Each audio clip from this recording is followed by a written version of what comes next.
សម្រាប់បងប្អូនដែលកាត់ឆ្នាំថោះនៅក្នុងខែកក្កដាខាងមុខនេះចាគឺជាខែដែលធម្មពលលោកអ្នកផ្ដោតទៅលើទំនាក់ទំនងការសហការហើយនឹងការរៀបចំអនាគត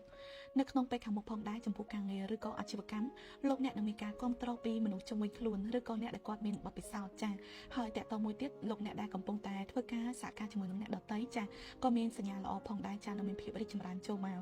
តកតជាមួយនឹងឱកាសខាងមុខមានការចរចាការជួបជុំឬក៏ការពិភាក្សាណាមួយចាដែលនឹងបើកផ្លូវឱកាសថ្មីសម្រាប់លោកអ្នកចាចំពោះហេរ៉ាវត្ថុវិញបងប្អូនដែលកាត់ឆ្នាំថោះចាគឺមានសញ្ញាល្អ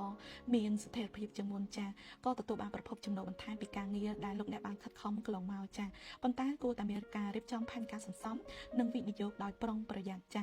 សម្រាប់ស្នេហាវិញបងប្អូនដែលមានគូចានឹងមានភាពទន់ភ្លន់និងយល់ចិត្តគ្នាច្រើនជាងមុនចាបងប្អូនដែលនៅលាវនឹងមានជួបជាមួយបុគ្គលណាម្នាក់ដែលគាត់មានទស្សនវិស័យឬក៏មានការគិតស្តៀងគ្នាចា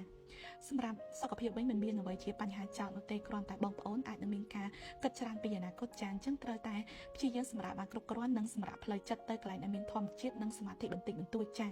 សម្រាប់សារបងប្អូននៅក្នុងខែកក្កដាខាងមុខនេះចាបងប្អូននឹងទទួលបានដំណឹងឬការសហការថ្មីចូលមកដូច្នេះសូមត្រៀមខ្លួននិងរៀបចំផែនការឲ្យរួចរាល់ចាអរគុណ